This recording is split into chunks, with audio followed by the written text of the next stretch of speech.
To Fading Suns. Normally we play Fading Suns on Thursday night. We are actually doing something different. As many of you know, there are just craziness in the world right now, and so we have had to adapt our stream schedule to sort of accommodate that. So we're coming to you from a number of different houses, and we're going to be playing a Fading Suns campaign, a short mini campaign, because tonight is the night Fading Suns Kickstarter has launched, which is super exciting. We are glad to finally see that. If you go to Kickstarter, you can find the Fading Suns Kickstarter there. They've got some great deals for PDFs and players and GMs. I think you can get right now up to 7 books. There's the core 3, so the world, characters, and then the GM's book. There's going to be a GM screen, all sorts of victory points and weird points, an intrigue book, and then a look at 3 different factions, the Reeves Guild, the Earth Orthodox, and House Hawkwood. If you have no clue what I'm talking about, welcome to the channel. This is the Ulysses International channel. I'm JM, your GM, and Fading Suns is a science fantasy game set in the 6th millennium where the stars have started to go out and the Pax Alexius kind of binds the known worlds together, or at least most of them, into an empire, the like that the universe has not seen for some time. And with the Earth Orthodox Church, you get to play characters set in this sort of science fiction medieval setting where faith is just as important as having a good blaster at your side. And so we're going to run a mini campaign over the next 4 to 6 sessions and kind of show you how to play Fading Suns, what the universe is like, and this will eventually tie back into the Oh Boy campaign, which, if you are familiar with our stream, you'll know what I'm talking about. But for tonight, let me introduce you to our cast of players. Everybody, say hello. Hello. Now, you may recognize 3 of these faces. Mark and Becca are playing in our current Oh Boy campaign. Lily is much missed from our Torg night, where she played the human companion to MC Fang, the murderous velociraptor. Lily's character was really only there to allow MC Fang to go places where they required pants and shoes, but she is back, and so thankfully we have her coming in from wherever you are at now. Also, we have my friends Evan and Richard. Evan is a longtime friend of Iconic, and Richard is a good friend of mine. So everybody say hello, and we will, why don't you introduce your characters, except for Mark, you will be coming in later. So Becca, let's start with you. All right. Hello. As you know, I'm Becca, and tonight I am playing Runner, a Vorox bounty hunter. If you saw any of the old Oh Boy, you know we had a Vorox on our ship at one point in time, but she sadly died. Vorox is a 6-limbed alien with kind of wolfish features. So, yeah. It'll be fun. Evan, why don't you go next? I'm Evan. I'm usually on the other end of the screen typing sarcastic comments, and for some reason they decided that they better put me on this side of the screen. I'm playing Father Bellerophon Oligo. They call me Father Bell. And I am a member of the Eschatonic Order, which is an order of mystics and investigators into the mysteries of the universe. And I'm here to buck up everyone's spirits and to make sure that we're not overcome by darkness. Richard, you want to go next? Hey everyone, my name is Richard. I'm actually a colony of spiders living in a flesh suit, and my job is to drive John Matthew slowly insane. But actually today I'll be playing Brother Gabriel, who is he's a brother battles. That's sort of it's an order of warrior monks and priests who have been basically trained as warriors from the cradle. Yeah. And that's he's got the largest handgun which the game would let me have, and he has a rapier. And so he likes to do a little bit of column A, a little bit of column B. That's right. And Lily. I'm Lily. I am still playing a chaos entity per usual, but I am currently playing Perpetua, who is an explorer yeoman from the Order of St. Paulus. Society of St. Paulus, not Order of St. Paulus. Mark, why don't you introduce yourself, but not your character, just in case people don't know who you are. Hi, I'm Mark. On the normal Fading Suns, I'm playing an Inquisitor who is using or asking for help of the crew of the Old Boy to solve some dark mysteries on Byzantium Secundus. And my character will be introduced later. That's right. So, all of you, save for Mark, you are all members of a noble retinue by the name of Dorian Hawkwood. Hawkwood is one of the main houses in the Imperium. You may recognize that name from the Kickstarter. That's one of the first faction books that is coming out. You guys are all on Ravenna, which is one of the major planets in the known worlds, and home to a rather nice, large cathedral. Those of you who are, so Becca, you were the only one who would remember, but the Oh Boy crew went to Ravenna. It has recently suffered an outbreak of husks. Now, husks, no one really knows what causes them. There are many different types of husks. There are many different ways that the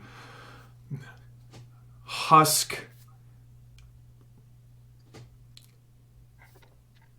are spread, but essentially they are a sign of the end times. The dead are rising. On Ravenna, this was due to a cult that was attempting to summon Ashkagael from the dark between stars.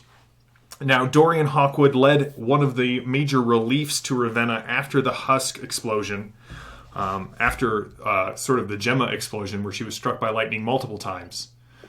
And during this relief effort, you guys have all been part of this noble retinue. You retrieved some of this biometric data that had been taken during the Husk outbreak, and you were going to bring it back to Byzantium Secundus for analysis and to turn over to one of the Inquisitors that is kind of entrenched in Byzantium Secundus, an Inquisitor by the name of Flint. So, you are in the you have all are on board Cassius's Blade, which is the name of the ship that Dorian has that kind of carries him around the known worlds. As a part of a noble retinue, you represent people that Dorian has picked up, people that are in his employ, favors that are being currently done for other factions. So, having an eschatonic order occultist while investigating a Husk outbreak would be a favor that was called in between the Hawkwoods and the Order. A battle brother being assigned to a noble is not very unusual. Dorian is a very pious man. He is not declared for any sect, but he is known among the Earth Orthodox as one of their most staunch allies. He supports several monasteries. He supports. He's a patron of several cathedrals. For a noble, he's not a bad guy. Yeah, he's still a Hawkwood. He is still a Hawkwood, which means he's awesome. That's what you need to take away from this, Mark. The Emperor Alexius was once a Hawkwood, but he has distanced himself from his family since taking the Imperial throne as to not show favorites, which has definitely made him not a favorite with House Hawkwood. They kind of were like, hey, our guy's on the throne. This is going to be, oh, you're not even looking at us anymore. Okay, that's a no-go. As you approach the jump gate, now for those of you who haven't played Fading Suns, there is no FTL as far as humanity is concerned. There are these ancient artifacts known as jump gates that were created by the Ur race.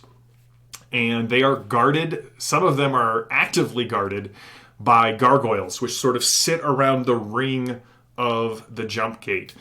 For those of you who are members of the church, you carry with you the jump gate cross, which is a circle that has the cross through it. It is the symbol of the Earth Orthodox, the symbol of the prophet Zebulun, who founded the church, who kind of brought the Omega Gospels to the masses and let people know that, hey, the Pancrator still cared about them and that there was a way for them to fight off the darkness that threatened to encroach upon humanity. The church is a light and a beacon of hope in this 6th millennium. And so the jump gate provides instantaneous travel between 2 points. So there are maps of the jump gate web. There are known routes, which is, hey, this jump gate always leads to this other point. There are night roads, which are, hey, we have found some way to use an alien artifact to open this jump gate to a different point in space, to another jump gate that we didn't know. There are lost roads, because when the Second Republic fell, which is kind of the Rome analog in our medieval space future timeline, what was once a unified whole broke apart and splintered into many different kingdoms and worlds. Sometimes worlds would shut themselves off. They would turn their jump gate off for a time. The problem with that is it is Ur-Tech, so yeah, you could jury rig it to turn it off, but you don't know when it's coming back on. So it could be off for a year, it could be off for a century. Some of them who shut their gates during the fall of the Second Republic, or things like the barbarian invasions, or the symbiote infestations, they're still shut off. Nobody really knows when they're coming back, and some of this knowledge is being lost from the Second Republic. So rediscovering old routes is a big deal. The other thing I'll just mention about jump gates is that they are not just as simple as, hey, we go through and then we just turn around and go through again. Jump drives require downtime to sort of recharge and reset. So when you go through a jump gate, you are out of... you're not able to make another jump for several hours, maybe several days, depending on your ship. Any questions so far? I realize I'm giving you a bunch of information as we're just kind of jumping into this. All right. So as you wait for the jump gate to spin up, let me pull up my notes. I apologize.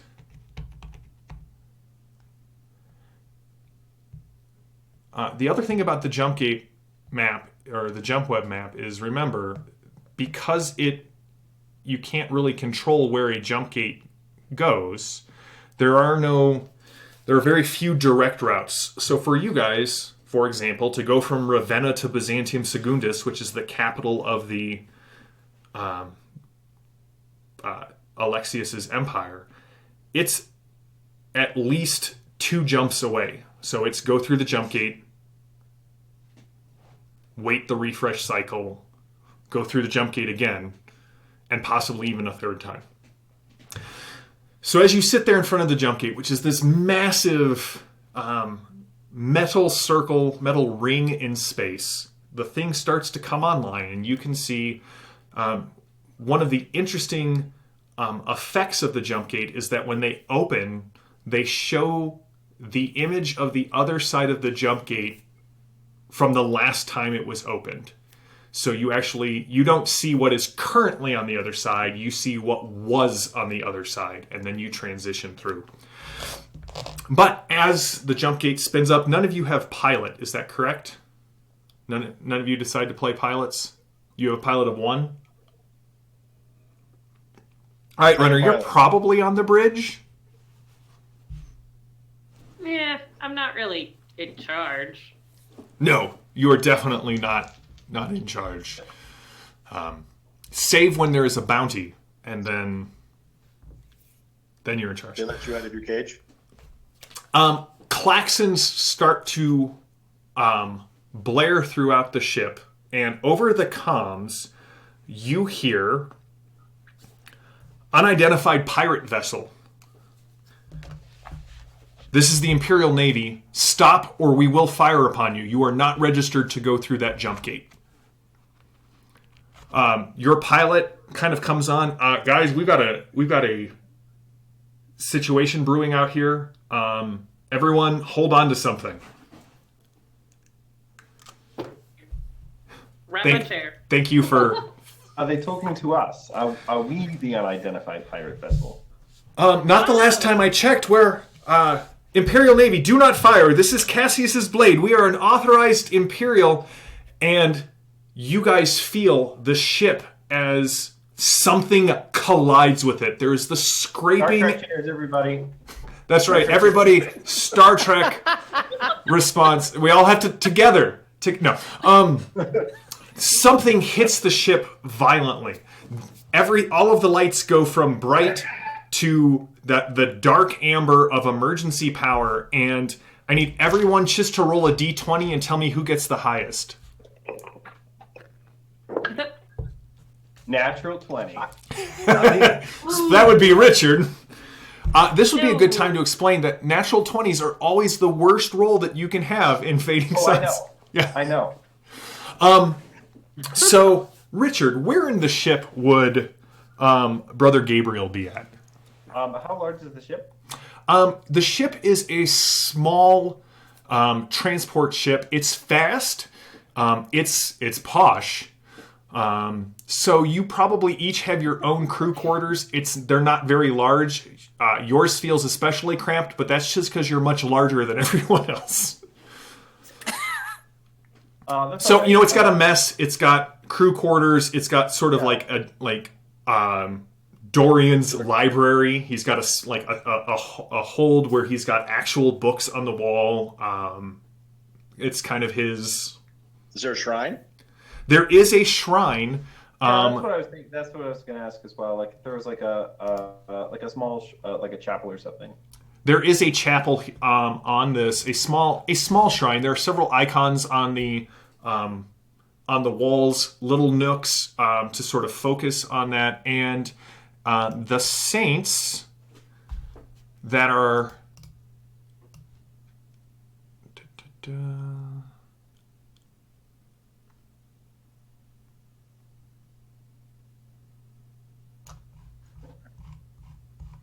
Do you have my dude, whose name I can't find now?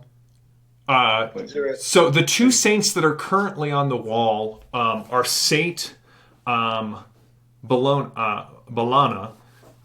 She was among the first to pledge herself to the Company of the Phoenix. So she is sort of a patron saint of what are known as questing knights. And then there's also Saint Breuk, who is a near mythical saint of Woveweld, somewhere back in the 4th century. It was known that he sort of went on quests for his liege lady, and there are several very amazing and fantastical stories told about his quest for Zebulon's belt. He is also one of the saints of the questing knights. Or saints that are typically venerated by the questing knights. Your choice, I believe, you tend to venerate either Master Isabella, who immolated herself and doing so slayed a bunch of symbiotes. Or Korhanan the Holy Hand. That's the guy. That's the guy?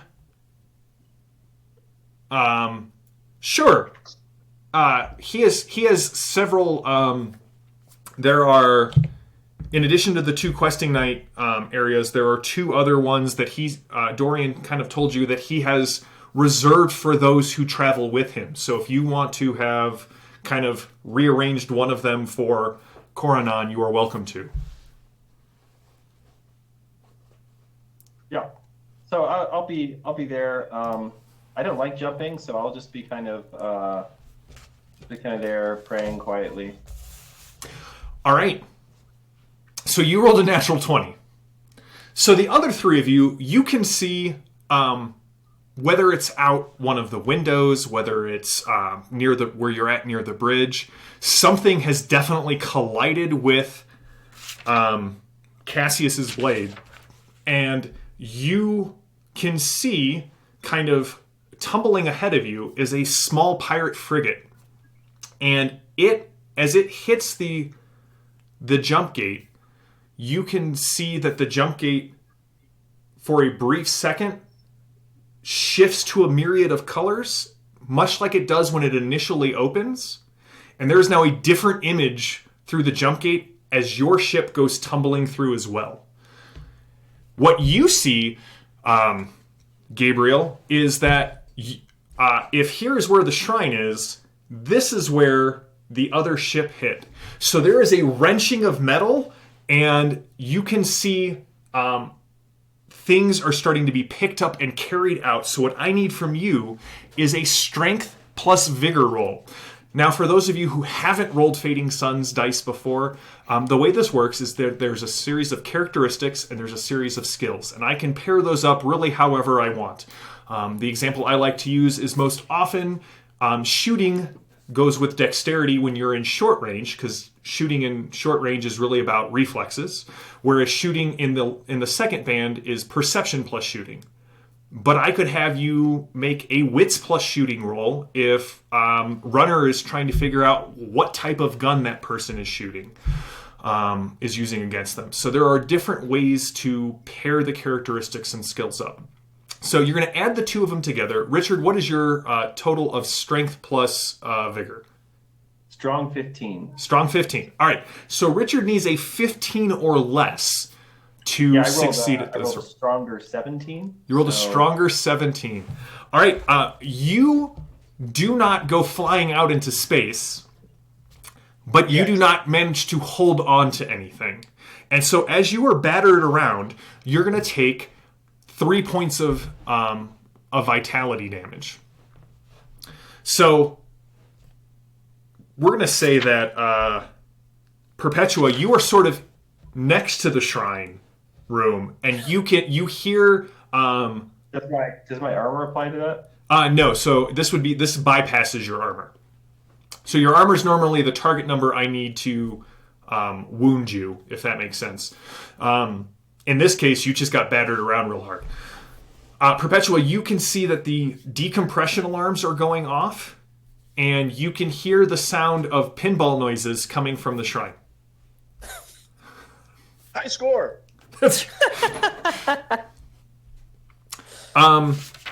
So Perpetua, you're there. Runner, you and Father Bell are near the bridge, and as you saw that shift in colors and that shift in perspective, you can see that you have come through a jump gate.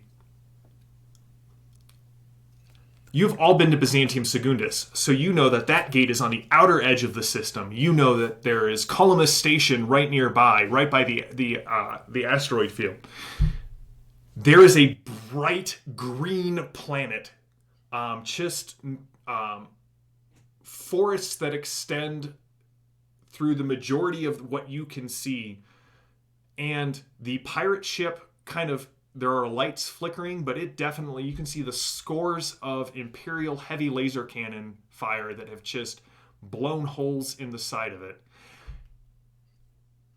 So this ship has knocked us back through the jump gate, not to Byzantium Saguntus. You've been knocked through the jump gate, and it somehow, yes, it has knocked you through onto a different, out a different exit point, one that you do not recognize. Right. At which point, Runner would mutter something about Bork and niches, and then turn to Father Bell and say, "Sorry, Bork." Your pilot, Kip, turns around and says, "Tell everyone to hold on. This is going to be a rough landing." And the ship is being pulled towards the planet. I'll yell. Like a leaf on the wind. Like a leaf on the wind. Perpetua, you can definitely hear someone is being tossed around in the shrine room, and you can see like napkins and I almost said chick tracks, but that would be no big loss to the vacuum of space. Tracks go flying through. There is definitely a box of candles that has just kind of been like you're holding on, and you can see that the bulkheads are starting to drop in this area to sort of seal off the the hole vacuum in the side of the ship. Mm-hmm. What do you do?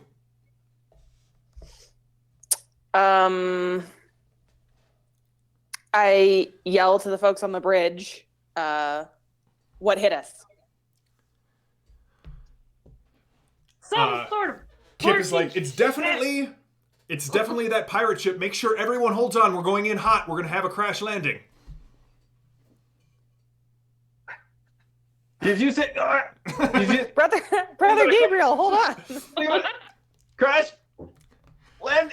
Oh. It's somewhere safe. When you kind of look in there, like the doors are closing slowly because the think machine has registered that there is someone in there, but they are closing. Are you going to aid him, or Brother Gabriel? How are you going to get out? I mean, you do have a hole that you can get out. I'm not sure. I'm gonna wait for the next time I kind of like get pitched forward, and I'm gonna just try to throw all my weight forward towards the door.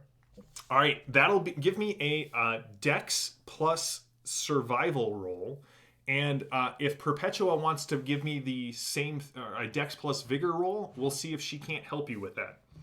All right, I have a question on vigor. Yes. Because my stat sheet, I do not have additional vigor, but there's, So if you don't have, in Fading Suns, there's a great skill list, and it is assumed that just by living, you have at least X number of points in what are considered like the general skills. So unless it says R, so for restricted, if it has a number there, that is your base number in that skill. So Richard, what's your total? I got a 17 over 10. About to retire this D20. Perpetua. It looks like Gabriel has taken one too many knocks on the head with a coconut. He's gone. He's not gone. Richard, you take another point of vitality as most of the air has ripped out of this area. Kip, or not Kip, I'm Kip. Runner Kip. and Father Bell, what are you doing?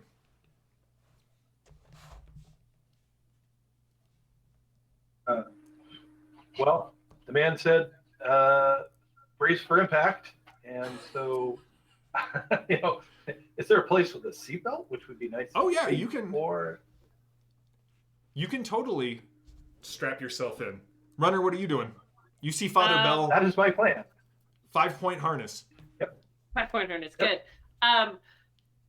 Like I'm going through the drill in my head, first do this, then do this, then do this. Going through or seeing him buckle in and not hearing anything back from the hallway, I'm going to, with my 6 limbs, hold on to the door casing and peer down the hallway to see where in the world is Gabriel and Perpetua. Perpetua, what does your character look like? Do you have long hair? Do you have short hair? That's really my question right now. Short hair. Okay. Like buzzed, like short hair, or Earlobe length. okay, perfect. As you look down the hallway, Runner, you can see Alarming. her hair kind of being pulled towards the entrance to the shrine, and you can see that there's definitely a lot of there's debris flying in. You are losing. There's a rupture in the hull, but at this point, everything starts getting really rocky as you hit atmosphere. Brother Gabriel, you can start to see like this red light pouring in from the hole, like the hole in the hull. It's starting to get real hot in here. Is there more gravity than there was a moment ago? There is definitely more gravity than there was a moment ago. I'm going to scuttle down the hallway, bracing myself, and try to get to Perpetua. I'm going to try to I get don't to know the where door Gabriel again. is. I'm assuming he's in the chapel still. All right, both of You you get give me Gabriel a strength. Angrily shouting psalms, but like, you know, those psalms. Yeah, Aggressively. yeah. Like the The imprecatory psalms. I will dash someone's little ones against the stones. Like That's before they- right. You are angry. All right, both of you give me strength plus vigor rolls again.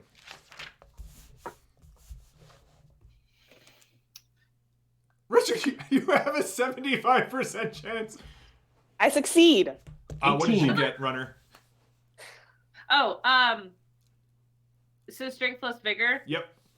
Could this be a time where I surge and throw? If you would something? like to surge, yes. So let me explain. So what did you get, Lily? What did you roll? I got 9, and I needed to get less than 11. All right, so you earn 9 victory points. Okay. Sweet. When you roll, you earn victory points equal to what you have, equal to the number that you rolled. All right. Okay. Now you can only keep 5 of them between actions. All right.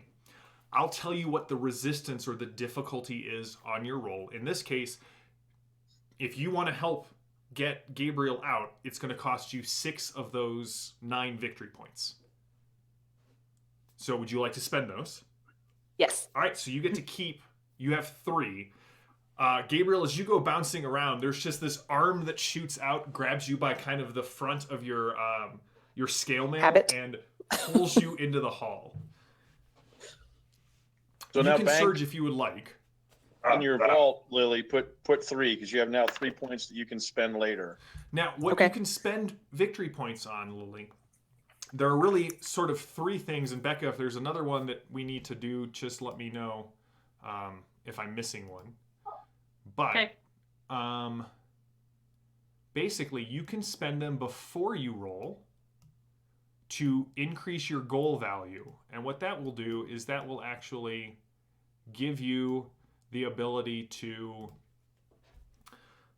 you can increase your number. So if you needed a 15 and you could spend 3 VP to need an 18 or less to succeed. You could spend it after the roll to either meet your target number, to beat the resistance, or to get a better quality of success. The other thing you use them for is if I'm trying to kill you, you can increase your resistances to make it harder for me to do so. We'll get into all of that when we get to. You can also use them for more damage. Yep. Once you've hit. So, Runner, what'd you get? I was successful. I got a 4. Awesome. 2 points is all you need to do to help Perpetua and. Okay. So, as the two of you pull Brother Gabriel out and the door slams shut, you hear braced for and everything goes black. Mark, Something why don't like, you introduce your character "Oh, real quick? I sure am glad that's. Oh crap! Mark, who are you playing? I am playing Hrothgar, Voldrak, Barbarian, Scout. So who are the Voldrak, Mark? Why don't you explain it to us? The known worlders call us barbarians because we like to invade Hawkwood space and take what is rightfully ours. Our princess married your emperor. That's right. So The Voldroks, if we're going with our medieval framework for this game, they are the barbarians at the gates. They are the Goths. I don't know that they would really be the Vandals, but let's go with the Goths. I say more Vikingish, but Yeah, that and works. they've got sort of the Northman quality to them. Well, if your prince has married an emperor, that makes them like the Kievan Rus. Or like what Richard The just Swedish said. Vikings. Yeah, the Kievan Rus are Russian Swedish Vikings. Yeah. Sweet. Russia. The Norwegian name for Russia is Greater Sweden. So there's Norway, and then there's Sweden, and then it's just Greater Sweden until you get to Byzantium. So. Nice. I will tell that joke later. All right. So, Hrothgar, you are of a planet known as Antioch. Currently, Do they have holy hand grenades? I mean, you may. Thanks for spoiling that, Lily. I had a whole bit planned for later in the session. I'm sorry. No, it's okay. She's already just chaos. Antioch is a planet that kind of lies between, on the border of Kurgan and Voldrok space.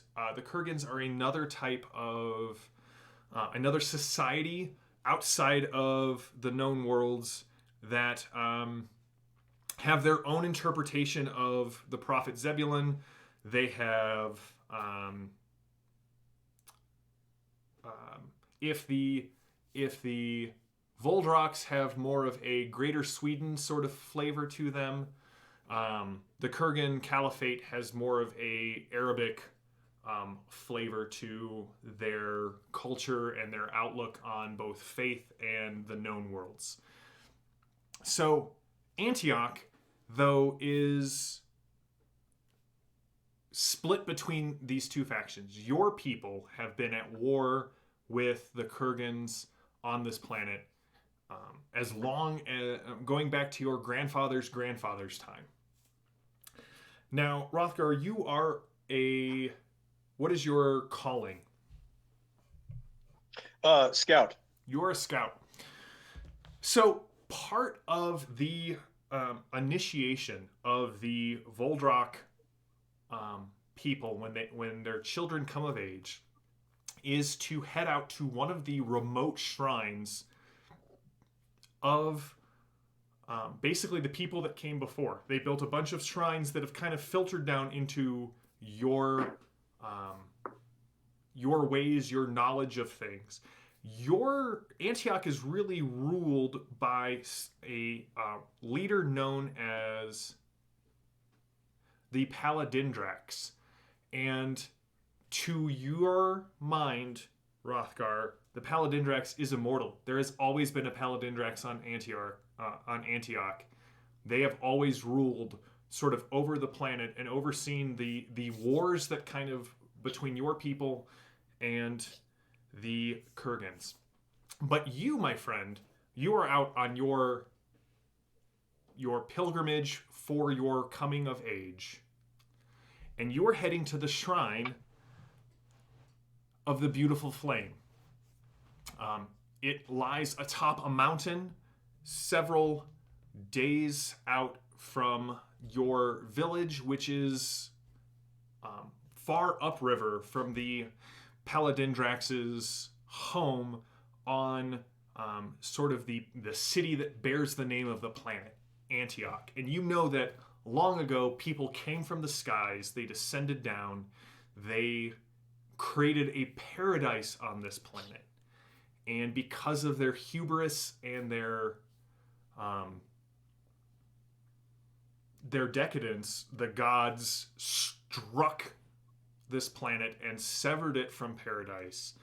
And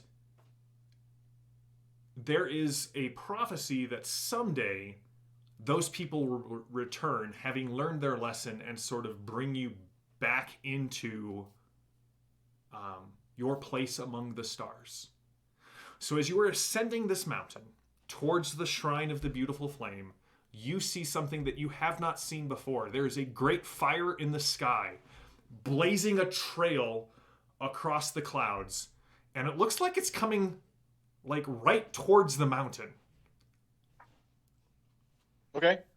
There is a loud explosion. There is a loud crack as whatever fell from heaven impacts the side of the mountain. You can see that from where you're at, you can see the wave of smoke and destruction just spreading up and down from where you're close to the shrine. This is coming kind of uphill from you, and you can see the trees that, as the wave hits the timberline, the trees just fall over downhill, and there is this rush of an avalanche coming towards you. You think you can make it to the shrine in time, or if you don't want to risk it, you can try and burrow in here. What would you like to do? I will try to make it to the shrine. All right, please give me an endurance plus vigor roll as you huff it up the last Okay, 80 I will meters. surge. All right, so all characters as we kind of discussed with rolls, as you make rolls, you accumulate victory points, which helps you make more rolls. It's sort of I believe the rules homily says that it's like the cycle of stewardship. You gain boons and you have to steward them, and then you can use them and hopefully to get a return on later rolls. If you have no victory points, or if you are in desperate need, you may do what is called surge. You get one per, essentially what they're called respites. So if you can rest for an evening, if you can sleep and kind of get your energy back, you can recover your surges. So what a surge does is it just floods your bank with a set amount of victory points. So Mark, if you surge now, what do you get? How many victory points do you get into your pool? 15. All right, surge it up. And I'm going to spend 5 to raise my ability to, or my goal to 17. All right, give me the roll. 17! All right, so in Fading Suns, if you roll the exact, I believe you, Mark. If you roll the exact number you need, that is the critical success. So a critical success is There have been a lot of 17s rolled this game. I'm just gonna say it's true. We should the name of the game is 17. No? Okay. So in this case, Mark would immediately get 17 victory points, but not have to spend any to overcome the resistance. So in combat, doesn't matter how armored your foe is, if you roll a critical, you bypass their resistance. The other thing that Mark gets is what is known as a weird point. So Mark, you have 1 weird point. What a weird point does is it will make a roll favorable before you, so you say, I'm going to spend a weird point on this roll before I roll. You roll 2d20 and you get to pick whichever one you want.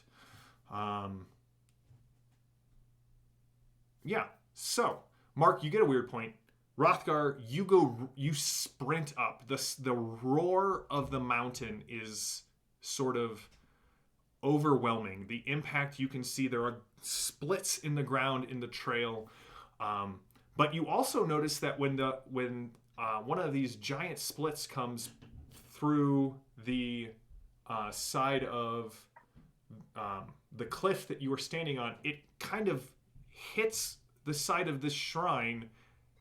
Nothing happens to the shrine, and the crack continues on the other side. But you get to the shrine, you see the guardian of the shrine, this woman who stands 18 feet tall, sort of inviolate from, even your grandfather said that she has not changed. That's as if time and the winds and the forces of nature have no effect on her. And sitting at her feet is a large bronze basin that has flames that are just crackling at her feet. And you know that growing up, you could always see the flames up on the mountain. And your mother would always tell you that that was the sign that the beautiful fire was watching over your village. But you scoot into the shrine, and the rumble and the noise is almost instantly muted, and the violence passes you by. And about Okay. I've got a lot of VPs that are going to go away. yes. I'm going to put 5 in my bank. Mm-hmm. Do I need to save any for anything that's coming up for the next action? Or Nope. You could put some towards the next action if you wanted. okay. Does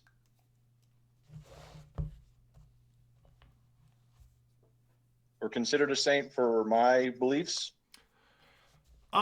Not so much a saint, as that word doesn't hold a whole lot of weight in your culture, but she is definitely, she was brought here by the Sky People, and she watches over your village.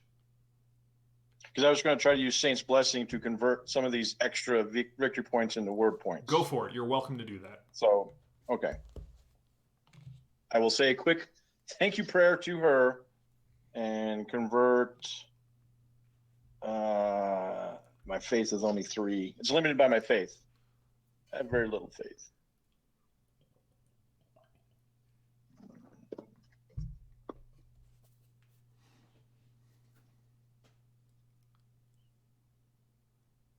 All right.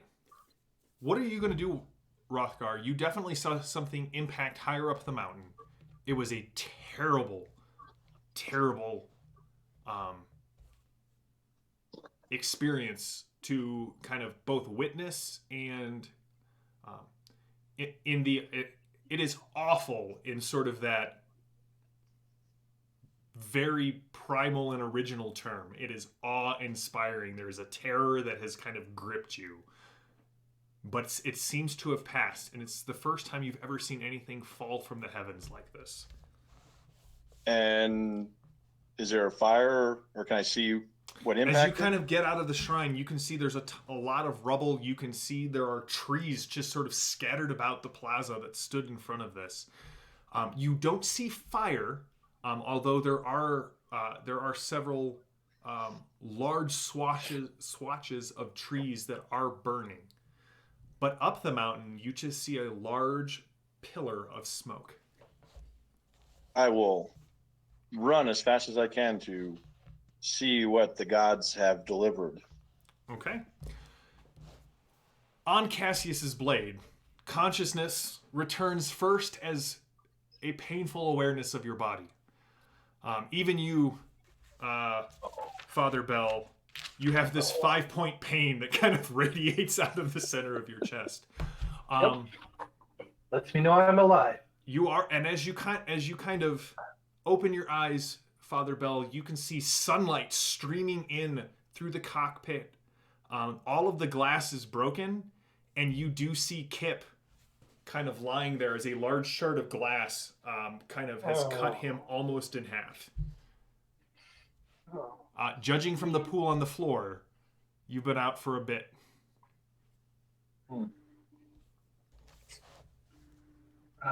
And we're the only 2 on the bridge.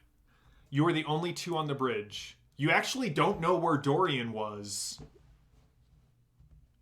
when all of this went down. He was, the last you know, he was going down to the cargo hold to secure the Husk sample. Okay. So am I essentially upright, or You are am I upright. hanging upside down? You are not Okay. hanging upside down. Kip was a good pilot. He got you to the ground. I mean, that part was inevitable, but he definitely got you right side up on the ground. Okay. Well, I will get out of my seat and go over to check on, even though it's very obvious, check on Kip and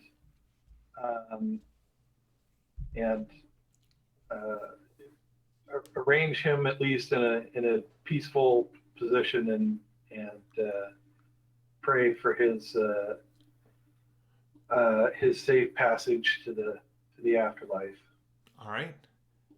The rest of you are awake as well. You could hear the soft litanies of prayer coming down the hall, the main corridor, as you can hear Father Bell intoning sort of the the final sacrament and the last prayers of the Orthodox Church for someone up in the bridge. Your best guess is that it is Kip. Everybody alive? Yes. Good. Well, let's not do that again. No. I will stand and make my way to the bridge. You hear the... So, Oh, go ahead. Sorry, Runner.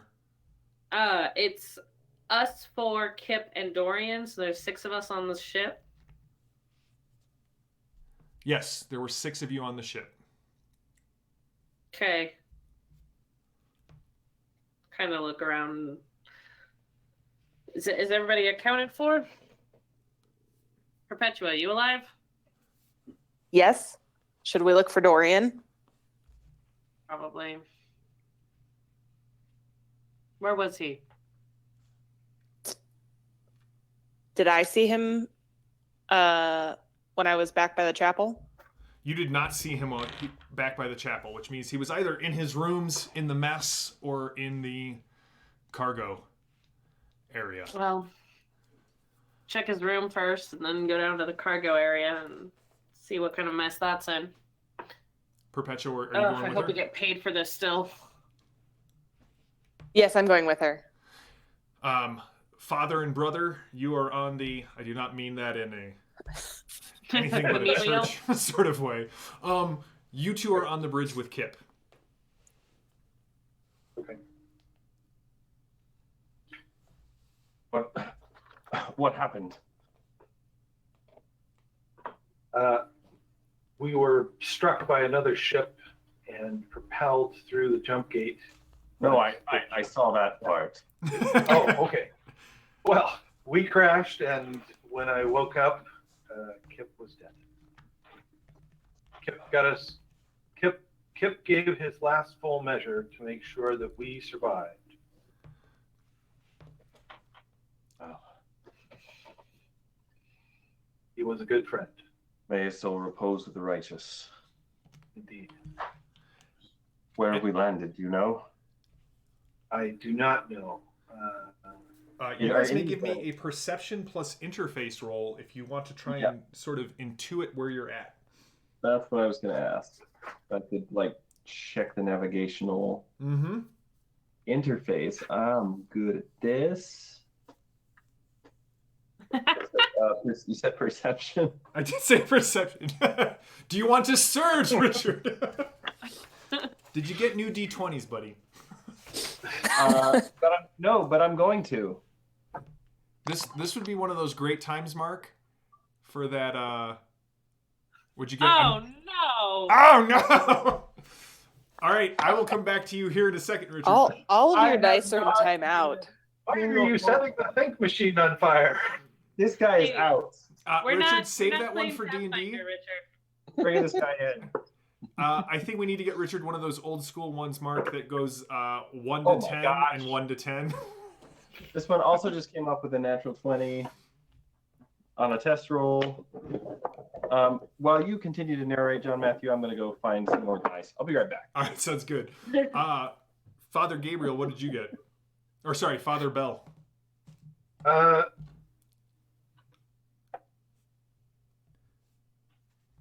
Hey, I got an 18. Okay.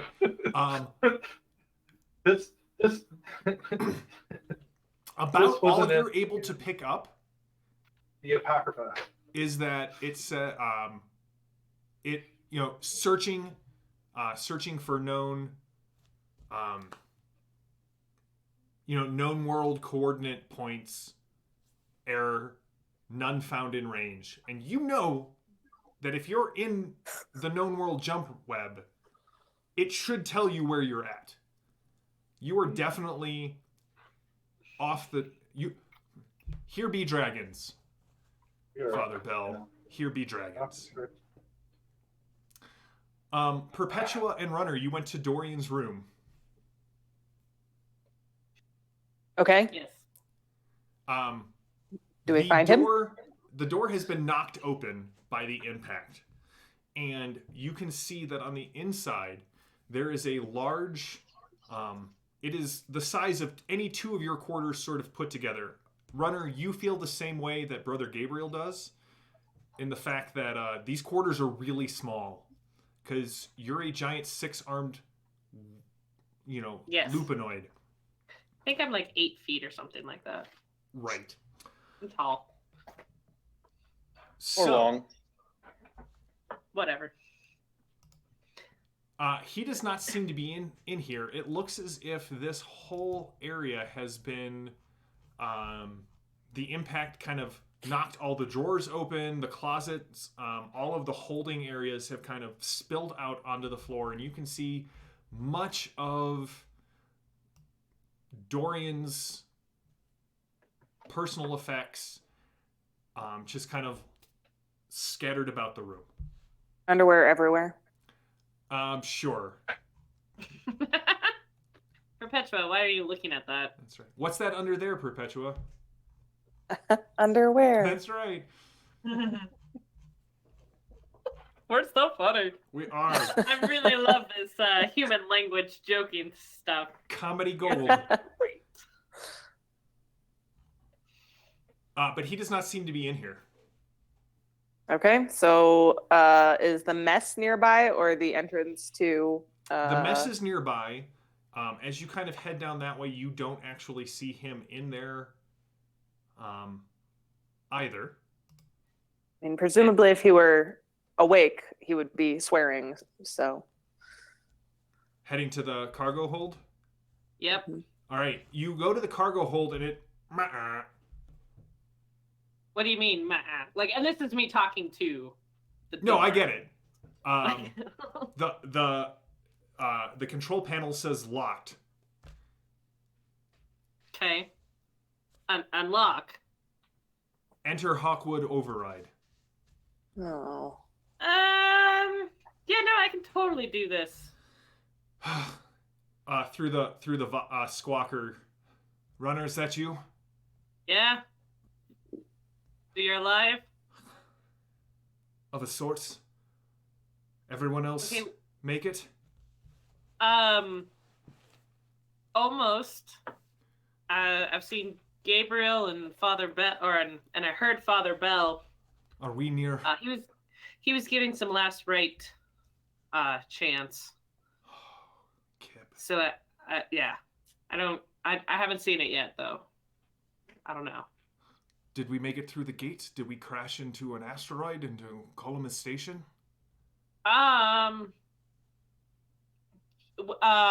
We made it through the gate. Not in the direction we wanted to go. I don't know where we are. How are you?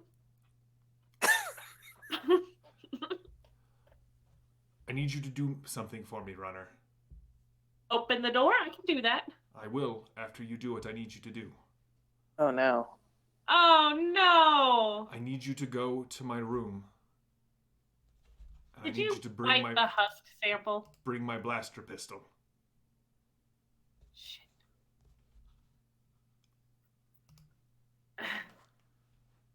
What Please does tell me that this is a mean? working game. You can look through, like, there's a transparent steel plate, so you can see through it into the cargo hold. I'm just saying, Yeah. steel is not Listen, if I transparent. learned one thing from that movie with the whales, is that transparent steel gets invented at some point. That is aluminum, John. Transparent Matthew. Oh my aluminum. God. Thank you. I just can't. All right, Richard is gone. His character is just. Suddenly exploded. I have, Aneurysm. For some just Richard reason. Duckett from my sci-fi nerd points, please. Let the record state. Yeah, so, yeah, that's 3 points, man. I didn't have 3 points to spare. Surge. So you look through the transparent steel, legally distinct from a see-through aluminum, and you can see Dorian has kind of like the cargo hold is a mess. Crates have gone everywhere, but the biohazard container is definitely open, and he is kind of picking himself up from right next to it.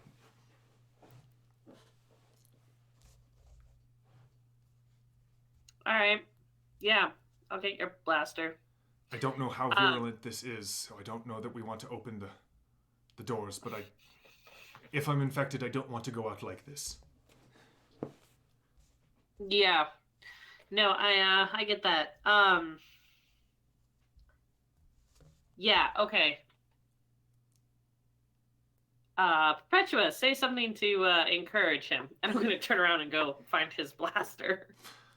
Hrothgar, you've made it up the side of the mountain. There is a huge furrow, as if some deific spade has just dragged itself up the mountainside. And you can see, kind of sitting at the far end where the smoke is rising, there is this... it looks like a discus, kind of driven into the ground, and there's smoke rising from it. I don't know what spaceships look like. You haven't seen one like this? Okay, I will approach it. There is a large hole that has been rent, sort of in the top, that you can see. The thing is smoking. It's giving off heat.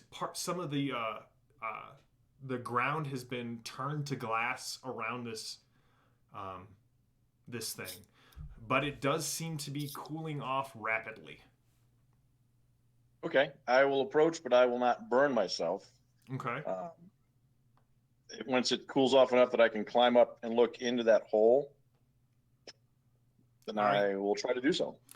All of you hear the sounds of someone walking on the roof of the ship. They're not heavy. They're not armored. I have 3 guns in my hands. Good, Half you can do armed. that. I think my next order of business will be to retrieve my rapier and my revolver wherever they've been stowed. Okay. I will. They're in kip. I will mutter a few words of like affection as I pull out the revolver and I check it, make sure nothing's broken. Of course, it's not. Because it's a revolver and it's sturdy. What about you, Bell? I mean, if there's something on the roof, I think I'm gonna, try and see if I can make contact. I mean, you said it wasn't heavy. It's not like a bear or something, or space bear, or Space bear. I like that. That's where your brain went. Note to self: add You space have one bears. inside the ship, to tell you the truth. Important to have space bears. That's right. Add space bears. Hello? Hello? Perpetua's at the far end of the hall. That's right. No, Why I mean, are I'll you guys saying proceed. hello? I mean, if I don't there's know, it someone on seems the roof, I polite. mean, is there a way to get close? Is there an access hatch, or is there... There is an access hatch. You could also crawl out through the front, although you'd have to dig a little bit of the dirt away. But there is, as Gabriel knows, a hole in the hull. Yeah. Yeah, but I don't know that. I mean, I think I really haven't left the cockpit yet. I don't know what's going on with Dorian and everybody else, but someone's walking on the roof. The easiest way is to go straight out the front. And so I'm going to try and make my way out and peek over. And if it seems like a not terrible idea, make contact. All right. So you two are going to make contact. Father. When you say we should make contact, do you mean we should make contact, or do you mean we should make contact? I mean, you should let me do the talking, and Right. if if the need for holy violence arises, then I should let you do the violencing. Very well. I will stand by for holy violence. Stand by for holy violence, please. Runner and Perpetua, what are you doing? Well, I'm going to get the blaster and going back to Dorian Hawkwood because I really He's wish I paying named this me. character Phineas now. Would have been really perfect. All right, so you're going back to Hawkwood with Perpetua. Perpetua, what did you say to Dorian? Well, I want to talk to him about the husk because, what do we know about it? Not much. We knew that they were incubating something within living hosts, and that they were using some occult program that they uploaded to dialysis machines to infect their blood with sort of this rite. And he kind of holds up his arms where you can see that there are just cuts on his arms from like shattered glass. If it's transmitted through the blood, I have been exposed. Yes. Okay. It's very interesting. Your bedside manner is neutral. Well, unfortunately, we, the Society of St. Paulus, like to gather information. And so sometimes our academic curiosity overrides our ability to comfort folks. All right. Runner, you return. You found in his room, just with a quick scan, you did find his... he has a really nice alembic blaster pistol, as well as having an e-shield there. So another touchstone for Fading Suns is Dune. So there are e-shields, and they do sort of work on the same principles, that they stop things that are moving that have X amount of energy or above. So actually duelists get an ability where they can do less damage in order to purposefully bypass the lower end of an energy shield. Do lasers also cause catastrophic explosions? Like They do not cause. I feel like I should know that. Yeah, no, they do not cause the equivalent of an atomic blast, but blasters do overload them quicker than normal. So, Okay.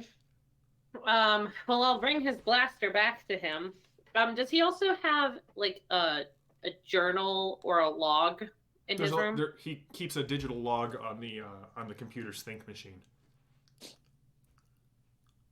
Okay. Is there one in the cockpit or in the cargo hold? Is there what? Is there one of the think machines in the cargo hold? It's connected to the whole ship. Okay. So I'll go back to the door and be like, hey, I have it. If you're sure about this. Do you have a better option? I don't.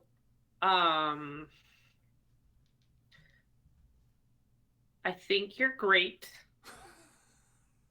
Wait, a compassionate bounty hunter? Enjoyed working with you. And I don't want to see you die, but I know this might be the best options. And you might want to leave a journal or a goodbye note, right? Yeah.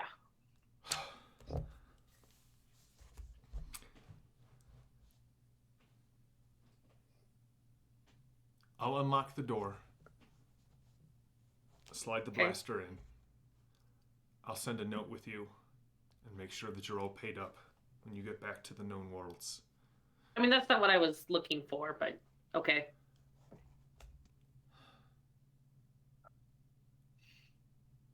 It's been a pleasure working with both of you. Talk about this as a... No? Okay. All What right. was that? Should we talk about this as a group? Wouldn't this pious man like to talk to a priest? Well, she has not opened the door yet. That's what she has said. Meanwhile, Hrothgar, you go in. I'll peek in first, and if it looks somewhat recognizable, take it, this the hole where the shrine was? Yeah, it actually looks a lot like the inside of the shrine to the beautiful flame. There are pictures on the walls. There are, you assume that most of these places where the votives were, but they have all kind of, they're strewn about the room. There's definitely like a large man-sized imprint on various points of the room. Man-sized. Hello? You guys hear? Hello? Hello? Is I need to anyone shoot somebody. alive? Father, I you said presume you he's were- speaking our language. He's actually speaking very close, like with a thick accent, but you're able to pick up enough of sort of the known world's language that you actually like. It's very close to Earthish. I'm an explorer. Is it an accent that I recognize? Ooh, give me a wits plus academia roll. Yeah, dumb stat. You ask for difficult things. You got a 9. Wit Oh, and academia. Yep. And if you would Oh. like to spend your 3 points, you could make that a 12.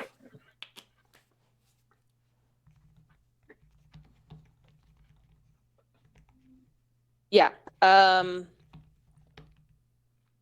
Okay, so I will spend my 3 points. Hopefully. No. It's familiar to you, but it's hard for you to place. You're guessing it's one of the Voldrock tribes dialect or accents, but you can't quite place it. I can't place which one. Okay. Right.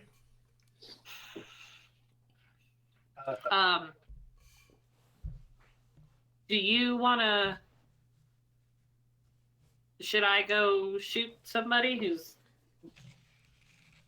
Where's everybody else? So you guys are standing in the hall in front of the cargo bay. These guys are kind of standing in the door of the shrine. You're maybe 4 meters apart at this point. So you can all sort of hear this together. I bang my axe on the edge of the opening. There's a loud clanging yourself. noise. Gang, gang. Hello, hello, friend. Just holding Brother Gabriel back just a little bit. Hello.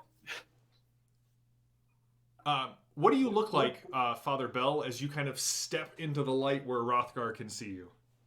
Sure. Well,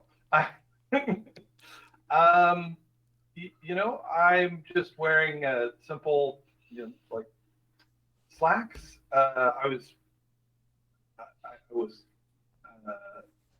dressed down on the ship, so sort of a cardigan and basic shirt.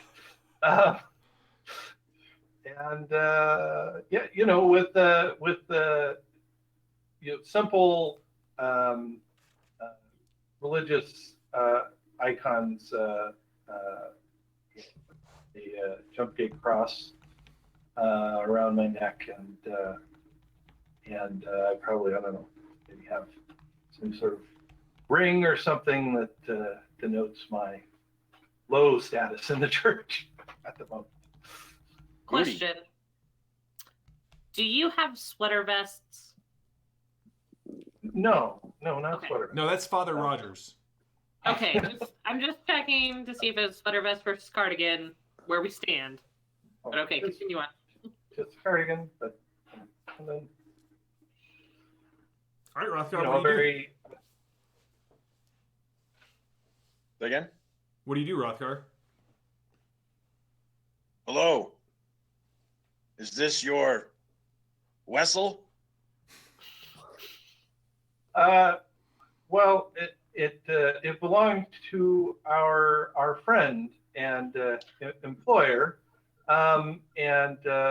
unfortunately, you can see that we are suffering some hardships here, and perhaps we could ask you for some help. Yes. And he puts the axe on his belt, slings his buckler on his back, and climbs into the hole. There's a huge guy in scale mail armor holding a pistol and a rapier, like looking like he wants to do violence with both, sort of at the same time. This doing violence separately is just not in your repertoire. This is Father Gabriel, our brother Gabriel, and I'm Father Bell. The blessing of the Creator be upon you. He looks at the battle brother, and he's your father? I have no religion lore whatsoever. Technically, I'm his father. He's my brother. But anyway, it's really, we're just all friends. He's your father? Just think of us all. This is the family tree. It's really more of a line. I'm happy to see. I'm happy to meet you. What's your name? I'm Hrothgar. Did you come to visit the shrine? Not on purpose, but The Shrine of that's all. Food.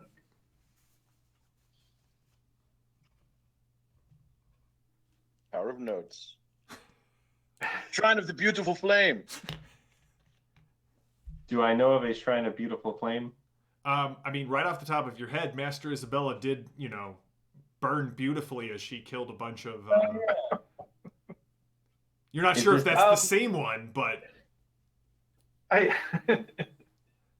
knowing many esoteric and lost fragments, have I got a sense of what the beautiful? Yeah, I'm trying to see if I can figure out where we are based on this the two words of this man's religious customs, which he has. I feel like that should be enough to extrapolate from. Give me a wits plus academia roll. All right, Those are two things that. I have more faith in your dice. Perpetua. Dorian's like, what is going on? Who are they talking to? I succeed with a 1 With a 1 out of 13. Okay, so here's the way it's going to work. You don't have any extra victory points at this point, right? You just. I do not. So, if you would like to surge, you would have extra victory points to spend on this roll. What you do know is that there are several saints who have miracles and aspects that are associated with light and flame and beauty. But unless you have victory points to spend, narrowing it down will be much more difficult. All right, I will surge then. Okay. And so every 2 VP you spend will give you more information. All right, I will up to a max of 6. I will spend 6 then. Okay. It seems important to know where we are. Well, Father Bell, it doesn't sound good. You have a pretty strong feeling of who. There's only one saint that comes to mind, as you really think about it. About when it says "beautiful flame." And she hasn't been part of the popular veneration for centuries. It is Saint Beatrice.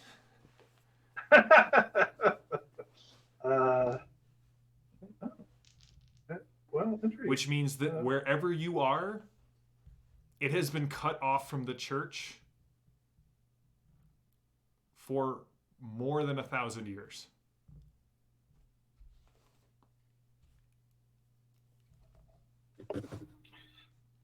Well,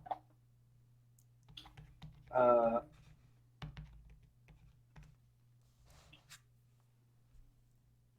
see. Beatrice. Okay, got it.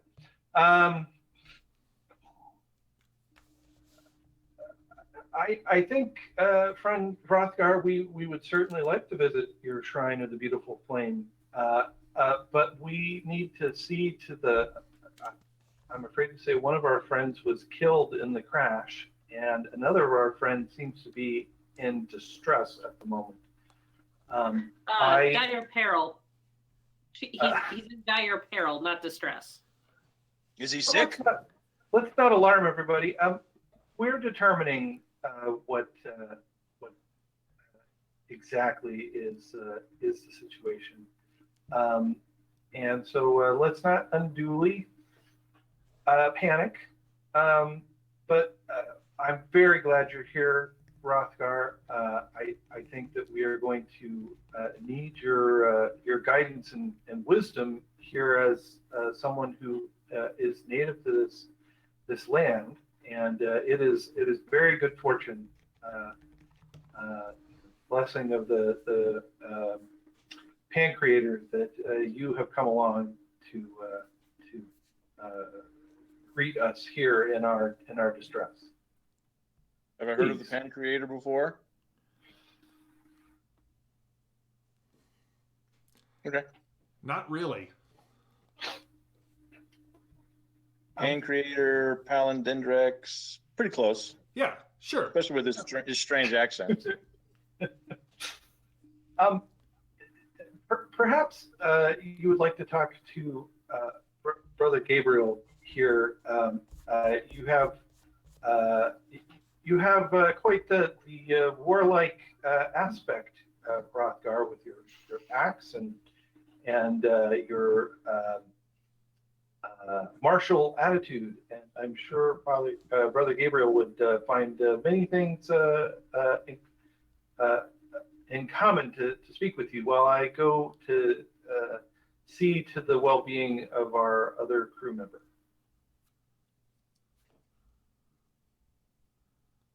All right, What you do with skinny knife? We will come back to Brother Gabriel and Hrothgar in a second. What is going on, Perpetua?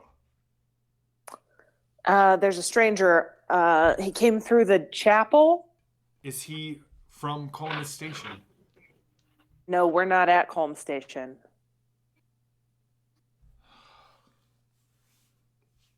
Did we make it through the jump gate? We came through the jump gate, but we don't know where we are.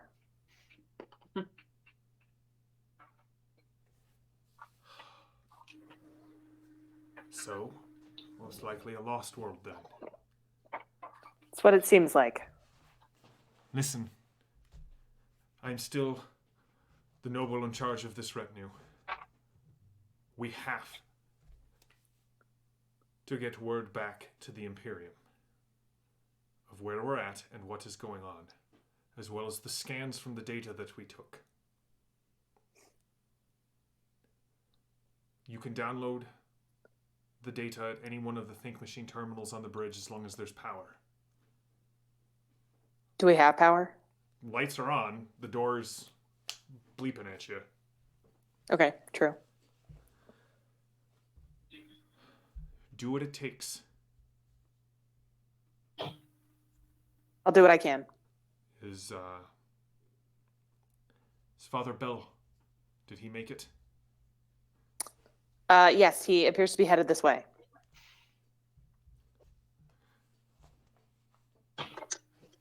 So the door is locked. They're standing outside talking to him through the squawker. Squawk. What is the situation with Lord Dorian?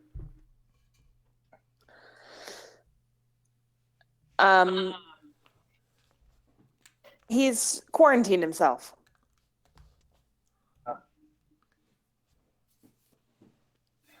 And has he asked for anything? Well, he was asking for you. Runner kind of puts the guns behind her back. I will let Dorian see me. And Lord Dorian, I know things must seem very dire right at the moment, but perhaps we can ask the guidance of the Pan Creator to see if there is something that we can do. I would be grateful for his guidance, but I've asked. Well, I have I may be able to ask a little bit more forcefully. How so? Well, why don't you pray with me? And I would like to cast Divine Revelation. All right, what does that do? So actually, you don Thurgic rights in. That's right. I gain divine insight into my current situation, and I roll focus plus wits. I spend a victory point, which I have one left. Nice. By reciting the prayer for guidance, I gain significant insight into whatever problem is vexing me. The GM should judge the degree of insight based on the victory points spent. Basic victory furnishes only the slightest clues. 2 victory points provides a more substantial answer. 4 victory points grants you a clear indication of the exact nature of your dilemma and what needs to be done to resolve it. 6 victory points offers profound leaps of logic. All right. So what is the roll for? Focus plus wits, which I have an 11. All right. Go ahead and spend your victory point. So basically, in Fading Suns, there are 2 main sources of paranatural abilities. There are psionics, which are really like occultic powers, which are an invocation of psi, and then there are Thurgic rights, which are belong to members of the church, and so each sect in the church has their own set of Thurgic rights that they may don and invoke. There are also, for GMs out there, in case you're wondering, there are antinomist rights, which are for those occultists who find the light too bright and would rather worship the darkness between stars. They are literally against the name of the Pan Creator, hence antinomian. So I have rolled a 4. I will spend all 4 of those victory points for what is described as a clear indication. A clear indication. Nature. So what is the problem as you see it?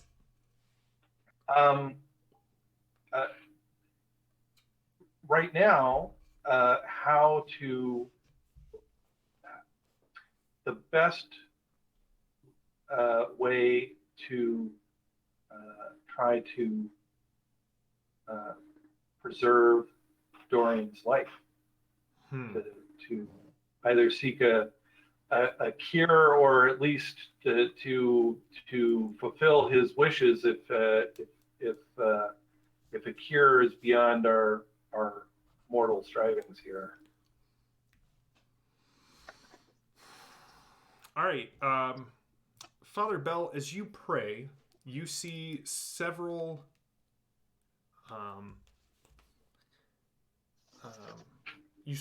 you see several images, and you kind of get this kind of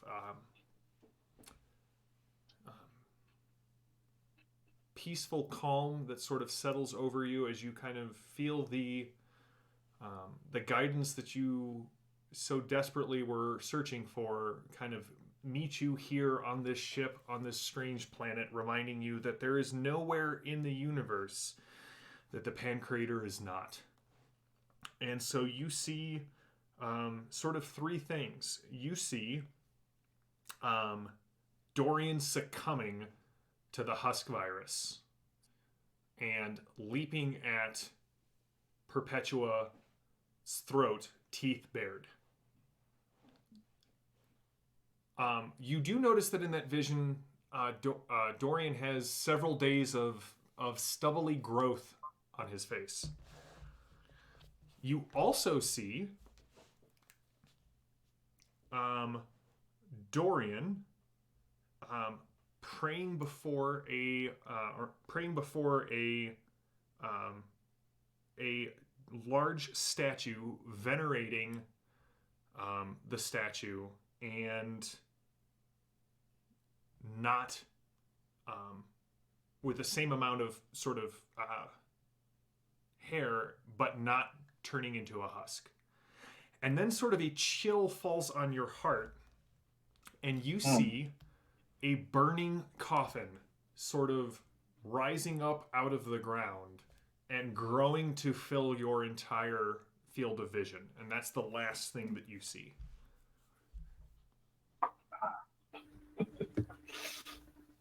So cheerful. Meanwhile, in the chapel, I'm optimistic. The finer points of the axe versus the rapier, Hrothgar and Brother Gabriel. Right, but you see, the thing is that you need a solid 8 to 18 inches of deep penetration if you want to shut down those vital organs. Now, what the rapier allows you to do is to get that penetration with a minimum effort. Yeah, I'm more for crushing their bones with my axe. Yes, I mean, I feel like that look that you just gave, Mark, was the look on Hrothgar's face. don't get me wrong. A bit of crushing now and then in the name of the Pan Creator. Well, who's one to argue with that? But when you're fighting multiple opponents, efficiency is everything.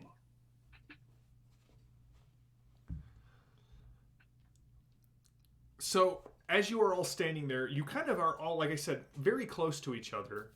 You can hear from outside the sound of thunder. I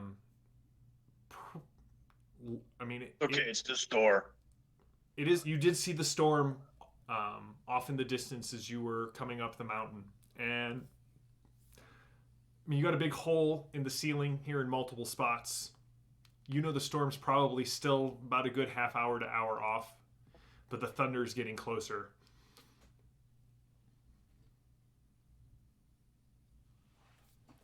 So, you have sick friend? Yes. I think so. Father Bell is seeing to that. What is that? Do you have many storms here? Yes. Lots. Makes trees grow. Puts hair on your face. Do we feel like the ship is going to be adequate shelter, or do we need to seek shelter somewhere else? What do you think? Do you think the ship will be adequate shelter, or do we seek shelter somewhere else? Using my knowledge of survival wilderness livings. Yeah, give me a Is it wits better on the ship plus. or the shrine? Give me a. It's going to be a survival plus wits roll, Mark. Runner and Perpetua and Father Bell. So, did you get any insight, or do I eat? And we're on a mountain. You are in a mountain. Okay. Using my wild domain, it's a favorable roll. Awesome. We'll resolve that, and then we'll come over here to you guys. And this is, I'll use the points that I had saved for the next action. Okay. So, 19 or less. 13. Do I need to spend anything to overcome? Yeah, you're gonna need to spend 4 to overcome this. Hrothgar, you don't know a lot about where you're at right now, you know, ship-wise, but you did see. I mean, this there are a lot of holes in the roof of this place, and you know that the lightning in these storms love to strike the mountain. Something about But the shrine is safe? The shrine seems to be kind of inviolate against the weather and the storm. You could probably stay here, but you're risking this getting struck by lightning as well. Okay, I'll explain that. I point, hole in roof. We go shrine? I like that you Let me, just dropped into trade indeed. speak. That's fantastic. Let me check with Father Bell, but seems like that would be wise. Have many clean blankets to trade you. All right. What do you, Bell and Runner and Perpetua? You're there with Dorian. There's hope. There's hope. There's danger. There's a lot of danger. But it would be in no path that I saw did you take your own life.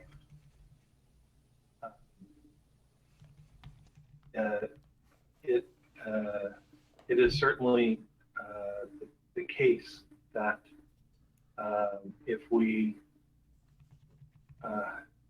follow my visions, there is a possibility for tremendous disaster. But we have to trust the Pancreator. We have to trust that that we can be the instruments working through our hearts and minds to effectuate the most hopeful outcome. And I think if what I understand from our new friend Hrothgar, there may be a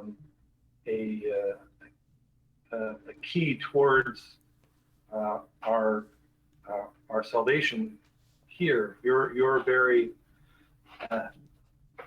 not only spiritual salvation, but the saving of your health and well-being is nearby. But we will have to further investigate, and we do not have much time, perhaps a few days. Runner, what do you say? I mean, I like you alive. So, you know, if you're not going to shoot yourself, I'd like that. And I mean, and if you do turn, I could always shoot you instead. I have your word. Yeah. All right. And he walks over to the door and opens it up. Do you want your gun? I think between you and Brother Gabriel, if I need to have a weapon, things are already done for me now, and I would rather not have access to something that could cause me to cause you harm. Okay. Just kind of put that in a extra holster. Gabriel, what is the plan? Do we stay here or do we move? I think our good friend Hrothgar here has offered to take us to the local shrine here, where we should be afforded more protection from the storm. We can plan our next move from there. We should gather the things that we need and follow our new friend. Hrothgar, you are Voldrock? Yes, Voldrock. What clan?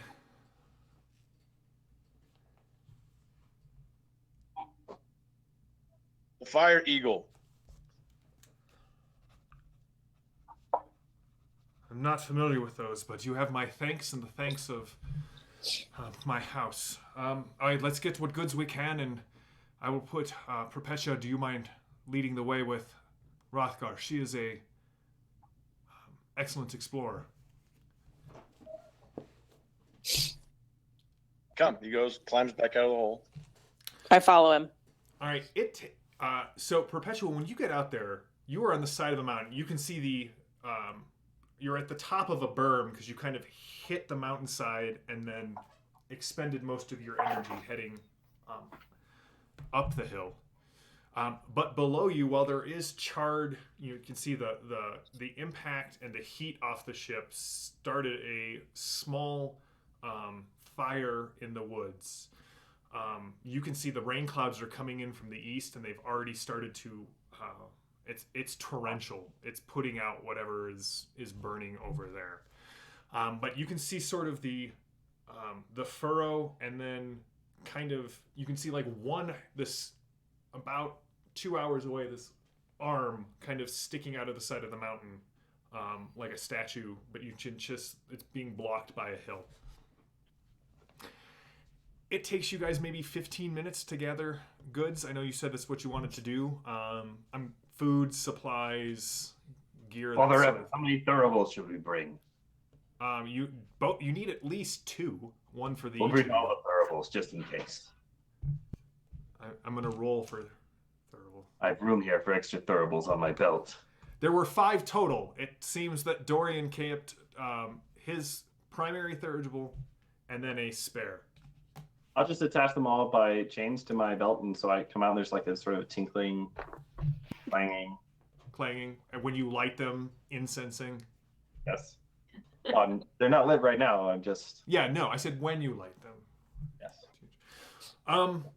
Dorian comes out. He has a new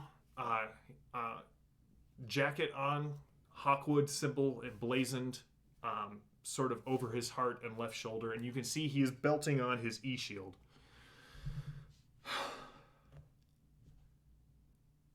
Well, it seems my life and my very soul may be in your hands. So it's lucky for us that Runner has 4 extras. Shall we go? Yeah, let's go. Leads the way back to the shrine. All right, as you head down the mountain, the light starts to grow darker. The sun is setting on the far side of the mountain. The thunderclouds are rolling in from the east, and you can hear the rain clouds are so they're filled to overflowing. You can hear the sound of the rain, even though it's still about a half mile off, and you can see. Hrothgar wasn't kidding. There's a lot of lightning that is jumping to the mountains. But as you start to come around the hill, you all begin to hear more noises. So I would like everyone to give me a perception plus observe roll. Another favorable skill. I have a blessing of +2 perception in unfamiliar. This would be it. And I have the perk Smell Danger. Okay, what does that do? It gives me +2 to perception, I think, when I'm in trouble. I can look up exact wordage. Sorry, it was perception and what? Observe. So characters Thank in you. Fading Suns are really built out of sort of 3 things. We covered characteristics and skills. Perks are the other thing that sort of defines a character. Things like Brother Gabriel's armed to the teeth, which allows him to fight with a pistol and a sword. And when he makes an attack with his sword, he gets to fire the pistol in melee combat. Or Runners, what was yours called? Smell Danger. It says your sensitive nose can pick up the slightest traces, often revealing danger before your other senses are aware. I gain +2 perception for instinctual perception tests. Your spot rolls to sense enemies hitting danger or imminent danger are favorable, so long as the source of danger cannot completely mask their scent. All right. So everybody give me the roll and tell me what you get. Is this favorable? It is Is favorable. it imminent danger? Yes. Okay. What's favorable mean? You get to roll 2 d20s and pick the better of the 2. But you don't have that. Unfavorable applies to You the don't have other. that unless you got something special that gives it to you, right? Correct. Or a weird Yes. point. Yes. And then spending a victory point. Tell me how that works again. If you spend a victory point, so your characteristic plus skill is called your goal roll. So it's the goal of the roll that you're making. Richard, by the way, just when you use your pistol, you're going to do dexterity plus shoot +1 because it's your blessed weapon. So you can spend victory points before you roll, and each one adds to the goal roll. So if you needed a 12 and you spent 3, you would need a 15 or less. Okay. All right. Well, so I got a 9 over 8. Oh, So I missed it by 1. Oh, I was like, nerd. I got an 11, So you succeeded? which is Yes, I added the points I had, so Okay. I easily succeeded. Do I need to spend anything to overcome?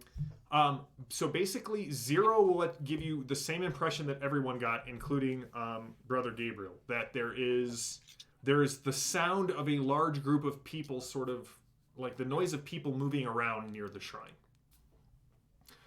Every 2 you spend over it, you will get more information.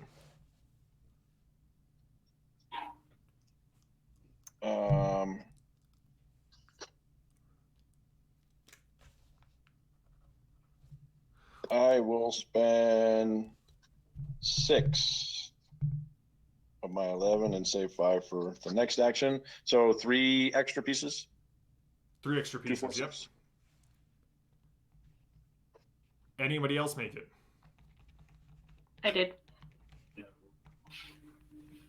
How many are you spending? Well, I got 13 out of 14, and I am using my ingenious perk to get a weird point by turning 3 victory points into a weird point. And then, I mean, I won't spend all 6. I'll spend 4, and then I'll put 3 towards whatever my next action is. All right. So you all hear the sounds of people and the sounds of the rain, and everyone also hears the sounding of this horn. It does not sound like a horn that you are at all familiar with. Runner, you catch the whiff of some unwashed bodies. A lot of unwashed bodies, sort of up ahead. And you also smell blood, like recently spilt. Okay. I don't like this. Hrothgar, you know what that horn is. There are 2 clans that come to venerate the shrine. And technically, the shrine is holy ground and should not be treated as... Right, there should be no trouble at the shrine. But you know that this is right near the Rapier land. And they are known for having horns made out of the horns of rams, which is that noise that you just heard.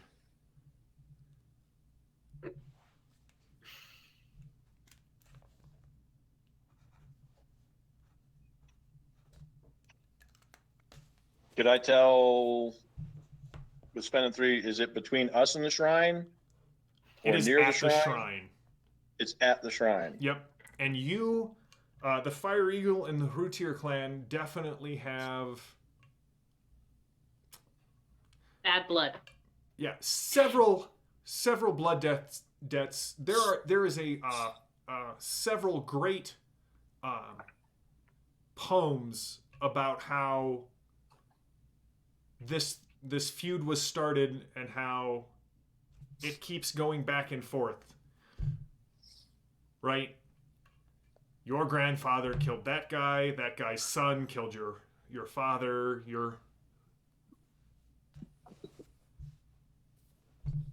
Since I am smelling blood, I'm going to tell Brother Gabriel to get ready and ask Father Bell and Perpetua and Dorian to hang back a little. All right. Some kind of trouble. I turn to Perpetua and say, I think rival clan is ahead. Dangerous. I scout ahead. Can you do it without being caught? Yes. Then by all means. Is anyone else going to scout ahead? Unless I roll a Richard's 20, you know. Why Sure, would you Richard. say I'll that? be caught. Why would you say that? But Richard, just realize that tomorrow when you play D&D, you're going to be fine. I don't know if you play D&D tomorrow. It's just, I died. Oh, well, then all of the mojo will be gone by then. Then never mind. Never mind. And Boria tomorrow, actually. So you wait here. Yes.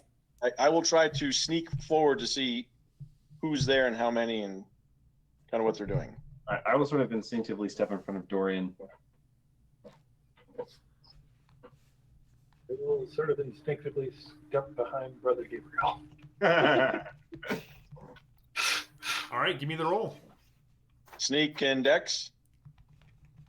Yes, please. Okay, I will spend the points I had saved. Wild Domain makes this favorable for me.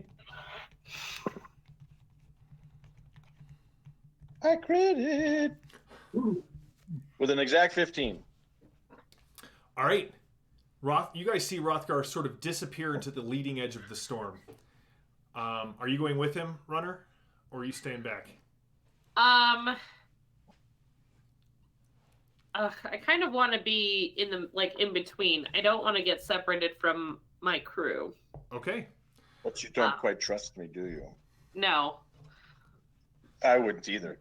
no, I don't. She trusts that you probably taste good with ketchup, but aside from that, all right, I'm not Hrothgar, hungry, so Maybe a curry sauce. you kind of come through. You can see there are two Rapier scouts who are they're just sentries. They're just not doing their job. They're kind of staring off into the storm, kind of watching it roll in. And as you kind of come around to the plaza, which again is broken up, you can see there are two dead Rapier warriors and one holding his throat, and you can just see blood pouring out over his fingers. And there is a Rapier Thane who is currently holding a dagger, and kind of standing behind him is a man in robes. They are crimson, and you can see a gray sort of patch of some sort on his robes, and you know that this is one of the Palindindrax's judges. They sort of roam through this area, spreading the word of the Palindindrax, collecting taxes, arbiting over disputes between clans, but you have never seen something like this. You have never seen someone spill blood at this shrine, let alone you've never seen one of these judges up here. In fact, you guys kind of keep these places more or less off the grid.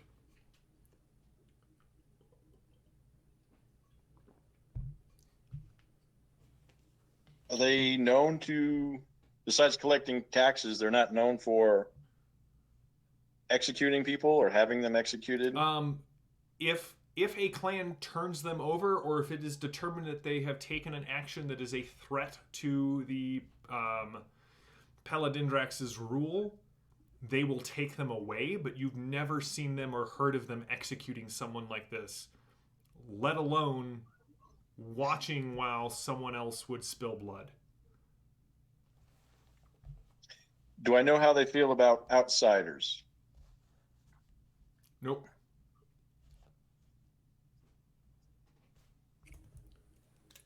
Okay, I will go back to where I left the off-worlders.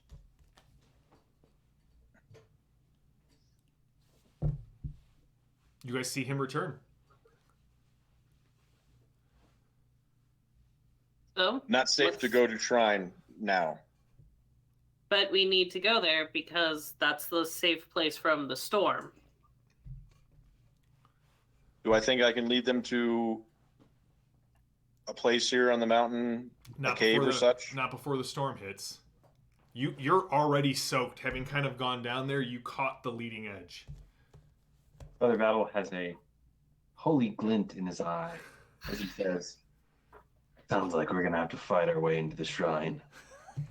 You want to make a bet again? There is death at shrine, and there should not be I mean, I think this place might be quite important, and spilling blood there. But perhaps we can, you know, local disputes aside, maybe we can work something out. I mean, the storm is a threat to everyone. Okay. He likes their gumption.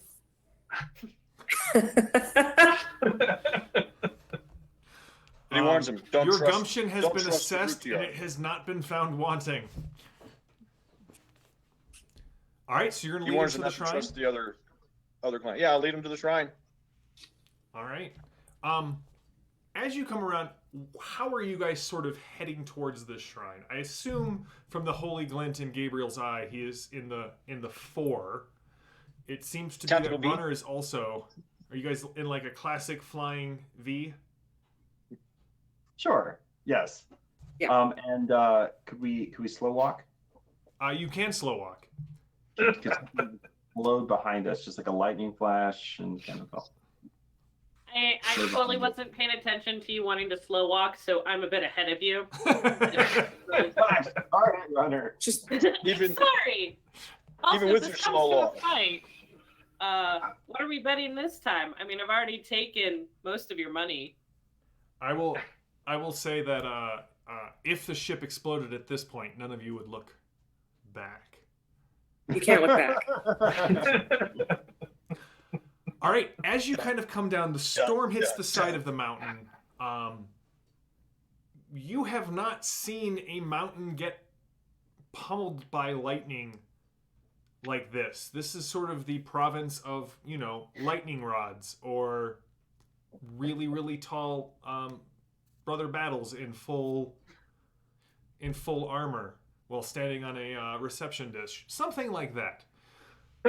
But here, it seems that the storm strikes the mountain every 90 to 120 seconds. And as you come around, the three of you see the dead bodies just laying in front of this statue. Again, the basin is still burning bright, even in the storm. And you can see the doors to the shrine. And there are lights on, and there are people moving about the interior, and all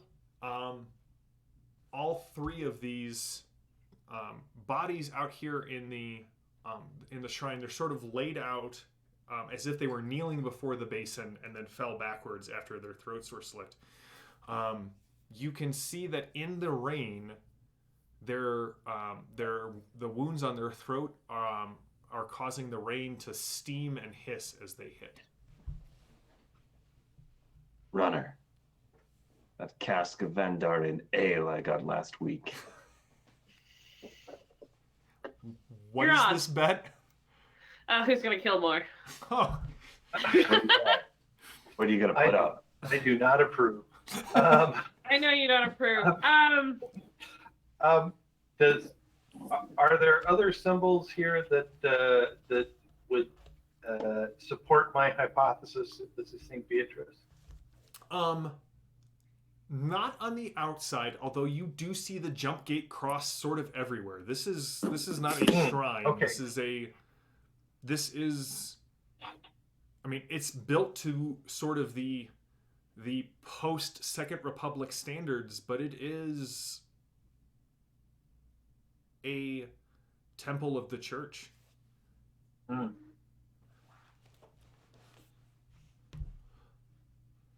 You hear a voice from the inside of the door. Oh! Who goes there? Is that a Rapier speaking? Yes. Mark's asking Jane. Yeah, That's Mark. Rapier. Yeah. Why? Are you one of them? Oh, I knew I smelled something on the wind. Back Who away, defiles this? dog. Who defiles this holy place with human sacrifice? Who? What? A giant! 2 of them! And he goes fleeing back into the shrine. Because remember, We're really so you're quite friendly. you're like 8 If you feet, get to know us. runner. I'm a size 7. Humans are size 5. Even brother battles, right? Yeah, brother battles though are pushing that size 6. Right.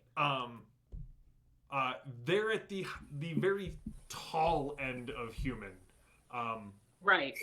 Yeah, so they're like 6'6" to 6'9", 10-ish, whereas the rest of you are, 6'3". 6'3".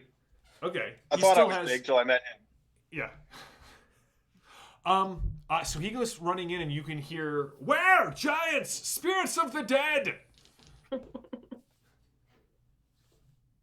I enter the shrine. You can see that they've actually set up bedrolls in here, which is not an unusual occurrence. Like every other time you have entered the shrine, Hrothgar, as soon as you sort of step past the threshold, it is very, like, the chill of the air is gone, the humidity is gone. It is. As all of you step in, Dorian kind of steps next to Perpetua and then realizes he doesn't have his gun and sort of steps behind Perpetua.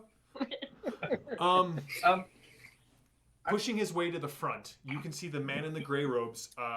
Father Bell, you recognize the coffin symbol on his robes. Who are you? Hrothgar of the Fire Eagles, what do you bring here? Who are these people? Their They're garb is under my strange. protection. What? They are friends of the Fire Eagle clan. All are welcome at the Shrine of the Beautiful Flame. You guys, the four of you notice a sort of a metallic tone to this guy's voice, and you can see something glinting off the light of the shrines. Do I have any idea what his deal is? Does he what? Do I have any idea what his deal is? Would you like to give me a what is his deal roll? I really would. All right, let's go intuition Okay. plus.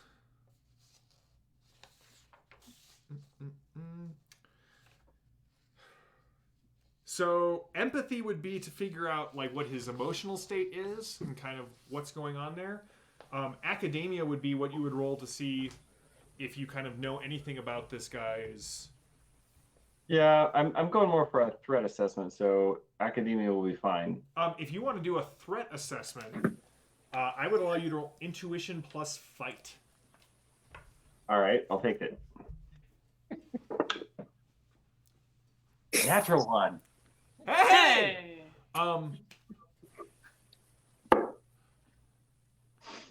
Not so much just this guy, but the judge, and then the guy who is wearing. I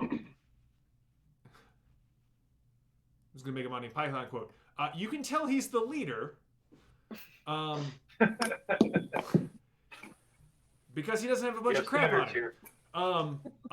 You can see that like his vest actually has like silver thread in like stitched into it.